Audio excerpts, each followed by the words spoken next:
Wow, it's been a while since I've last sat down and done a video, but hey ho, let's have a little chat.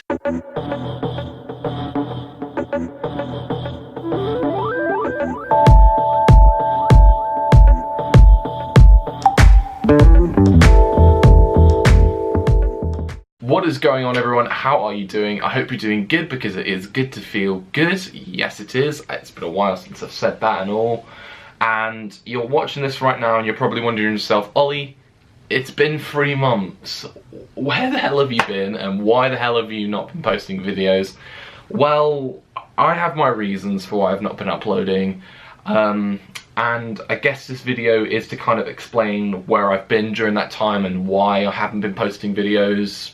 I was about to say regularly, but no, it literally has been 3 months since I last posted a video. But yeah, I guess without further ado, let's dive in and talk about where I've been in that kind of period of these past 3 months. So for me, I guess it really started around summer in the city time. So, or in fact maybe a little bit beforehand, and that was something to do with my grandpa, and that was that around June time he was placed in a care home because he wasn't too well, and it was basically he was placed into end-of-life care. And while I was away in London at Summer in the City that weekend with all my friends and that, my mum, my brother and my dad all went down to Devon to go see my grandpa. Maybe, just maybe for them, it was the last time that they would see him, and the only chance I got to see of him while I was away in London was just a video call, which wasn't really anything. He was still able to communicate and that, but but I know that, you know, he didn't really have that much left. So I kind of made it my mission that I would like to see him before it happens, before he passes. And so the week after Summer in the City, I went down to Devon with my dad to go see him for what was potentially going to be the last time. So we went down to Devon. It was nice to be back in that little seaside town where he lived, and we got to see him in his care home. He was nice. He was all nice and cozy, and even though he knew it was inevitable that his time wasn't long for here that longer, he put on a brave face. That's all I can really say. And that day when I saw him, that was in fact the last time I saw him, because 3 weeks later he sadly passed away at the age of 95. And bloody hell, that's a really good age for him. And I'd literally the night before just been on a night out with friends, and then when I got back home later in the day, we received the news from my dad, and I think we were all quite a bit shaken, but I was particularly shaken as well. I mean, I guess going back to saying it, we all knew it was inevitable. But yeah, I think one thing that really made me a bit sad was knowing that in the last 2 years alone, I never really got the chance to see him. Or I say never really, I never got the chance to see him, because the last time that I'd seen him up until that point was 5 years ago, and that was a short time after his 90th birthday. So that was nice to see him then, and even if I knew it was the last time, I was still there to see him, even if it was him in his final days. But yeah, it was really good to see him, and for many reasons I was very emotionally hit by it, and you know, it affected me quite a bit, because like knowing that I never really got the chance to see him in the last few years, really, I think that was the kicker for me. And I can remember just a few days sitting down and crying and just saying, you know, I wish I could have just seen him a lot more in the past few years. But you know, obviously there's no such thing as time travel. I can't go back and change that.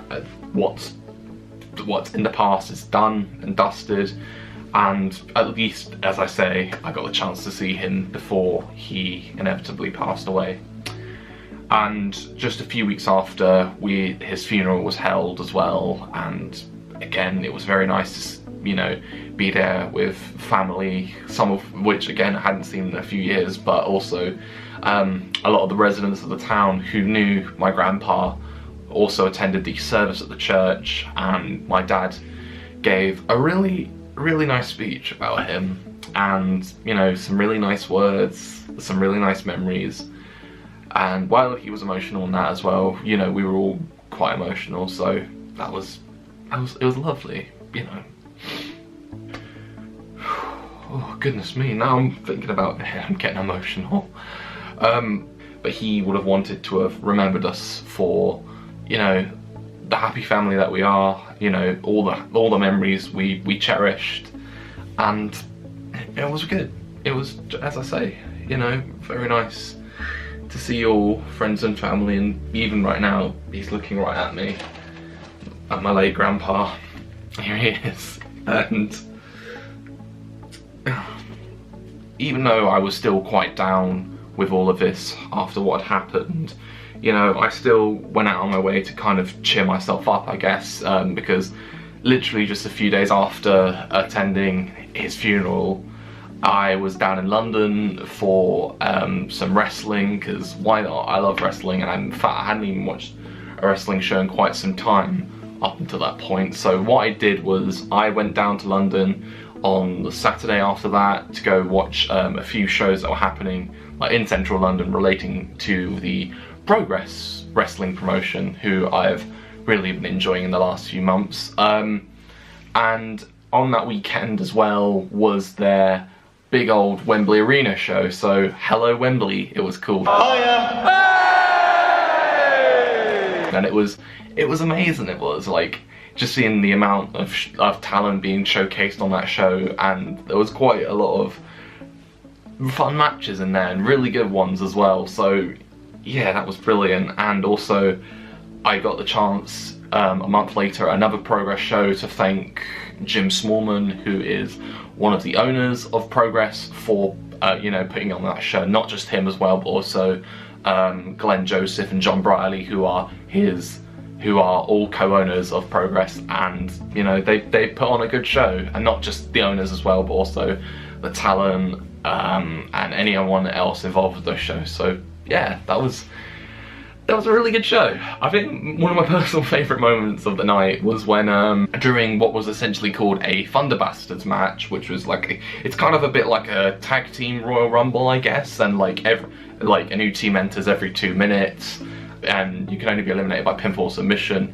And I think my favourite bit of the match was when Santos of the Anti-Fun Police, along with Chief Deputy Dunn, performed a suicide dive through the ropes, and like everyone was on the floor and they were like, oh no, is he gonna do it? Is he gonna do it? And then here's what happened.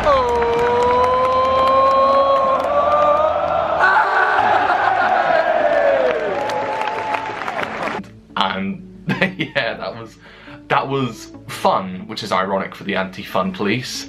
But yeah, it was a really good show. I had a great time, and again, at the show I attended a month later in Camden, which is where they're based, that was a really good show as well. Also recently, it was my birthday as well, which is fun. Fun, fun, fun. Or as Chief Deputy Dunn would say, no fun! Nah. Apologies that I didn't post a what I got for my birthday video, because even though that has kind of become a tradition for me on this channel since I was 16, I just didn't want to post one like at the time. I wasn't in the right frame of mind to post it myself. And also it would have been my first video back after quite some time, so yeah, I felt to myself that wouldn't be kind of an appropriate video to post coming straight back into it. So yeah, so apologies that I didn't post it, but overall I did have a really good day. I had a fun time with spending it with family. We went out for dinner and had a cheeky Nando's. What I loved about that night at Nando's was like the rest of my family are all kind of unaware of the concept of how Nando's works. So obviously you have to go up and order it yourself, you have to get your own cutlery and you get your own drinks. So it was bizarre for them, but I mean, me having gone to Nando's quite a lot, I kind of know, I say I kind of know. I do know what the fuss is about. I do know what's going to happen. So yeah, that was a fun evening. And also as part of my birthday, I did get a few nice little bits. I think one of my favourite things I got for my birthday was the Spyro Reignited trilogy. And I can always remember earlier this year, I talked about the Spyro Reignited trilogy after it was first announced, and I was so hyped for this game, like from the get-go when it was announced, and just like, yeah, I wanted to play it. And obviously it did get delayed a little bit back in September and pushed back to November, but hey ho, I'd rather play a game that's been, you know, delayed a few times rather than a game that's been rushed out. So yeah, that was good, and I've had a fun time playing it. And in fact, I've actually completed it all. I've completed all 3 games. I know there's some bits that, well, I think Spyro 2 is the only one you can complete 100%. Spyro the Dragon you can complete 120%, and then Spyro Year of the Dragon you complete 117%. So yeah, it's a bit bizarre, but you know, always nice for a few little bit of extras to play at the end of the game. And yeah, I completed that all within a week. So I mean, I will get around to playing it again, but you know, just smashed it all in a week. So yeah, that was fun. And also, speaking of playing games in recent times, I got Red Dead Redemption 2, which I've been so hyped for as well when it was first announced 2 years ago. And much like Spyro Reignited trilogy, it was delayed for a little bit. I say a little bit, it was delayed for over a year. But as I say, I'd rather play a game that's been, you know, delayed a few times rather than play a game that's been rushed out. Cough, cough. I'm not going to mention any names because I'll probably get a lawsuit. But yeah, it's been a great experience playing Red Dead Redemption 2. I guess, I mean, I've already played it through one time, and I'm in the process of playing it through again. But it's been quite an experience, and like as the story progresses, you know, like things turn out for the better or for the worse. And like, especially the ending, I got really emotional with, like, because I was so invested with the character of Arthur Morgan. And obviously I won't spoil anything for those who haven't played it, but the game, like, for its narrative alone, is worth playing. So if you ever get the chance to play Red Dead Redemption 2, then get yourself playing it, because it's bloody amazing. And also another thing to talk about is tattoos. So I've got this tattoo here on my outer arm, and then I've also got this tattoo here on my bicep. And I know a tradition I have as well is to make tattoo videos and talk about what I did with those tattoos and what they mean, and etc. But as I say, never got around to doing those. I mean, I guess before I go away, oh, spoilers, I guess before I go away on holiday in a week's time, I can kind of, I guess I could make a video talking about these 2 tattoos. So instead of like a single tattoo video, it's kind of like 2 tattoos but in one video, so that sounds cool.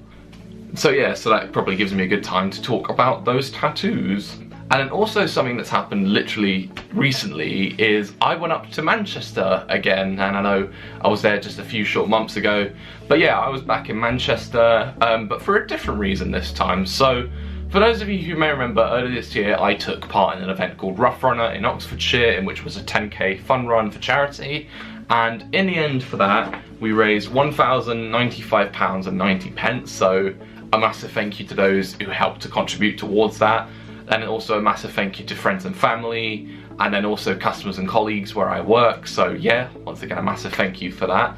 And when I was in Manchester, I attended an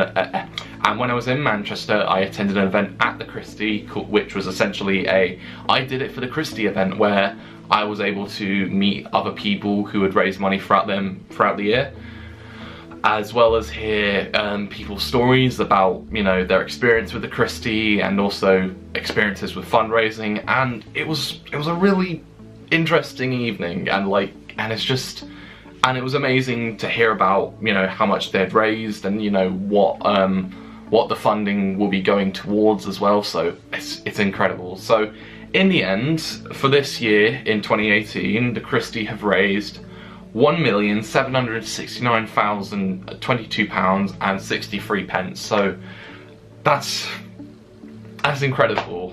I'm so over the moon at that, and I'm getting emotional thinking about it. But it's just so nice to see, especially after last year. They had a fire in one of their wards, and like to see them still going strong, and it's just incredible. I'm really happy for the Christie, and I'm really happy to have helped out towards that sum. And yeah, and also as part of the event I received a special commemorative pin badge. I did it for the Christie pin badge, so I want to say a massive thank you for that, and I think it's all good. And I'm also happy to announce that for next year I will be doing Rough Runner again in Oxfordshire, and as a little bonus, there may be the potential that I may be running another Rough Runner in sometime in the year, because not only does it happen in Oxfordshire, but also I think there is a few that happen throughout the country. So there's one in Hampshire, there's one in Manchester, there's one in London, there's one in the northeast, and yeah, there's loads throughout the country. So there's a good chance that again I will be doing another Rough Runner throughout the year, so stay tuned for that. And yeah, I'm excited to do it again. I'm excited to you know train up and run it again, and I'm just so excited. And I'm sure with your guys' help we can raise as much money again as possible. So let's do that. Let's do Rough Runner again. And then also one last little thing as kind of a thing for myself is that I'm going to be going on holiday next week. So me and my friend Stephen have been planning this trip for a while, and we can announce that, or I can announce that I will be going to Dubai on the 11th of December. So I'm looking forward to that. I'm buzzing like a bee for it, because I've not been to Dubai in quite some time, and it would just be really nice to be back there. And also it'll be Stephen's birthday out there, so that's going to be fun as well. And I was thinking I may just vlog it, but hell yeah, I am going to vlog it again. So look forward to that, guys, and look forward to all the vloggy vlogs that I'll be posting out there. And I'm looking forward to kind of seeing how this year will kind of conclude, and seeing what will go down. And yeah, all good. I'm really happy again. I'm really happy to be filming this video, and I'm really happy to kind of be back in the mindset for filming videos. So yeah, let's do this. So thank you very much for watching. I know again it's been a while since the last posted, but I feel happy again to post videos. So yeah, let's be positive moving forward, and let's have a good time with what we have left in 2018. So thank you very much for watching. I'll see you around, and like, comment, subscribe and share the love. See ya.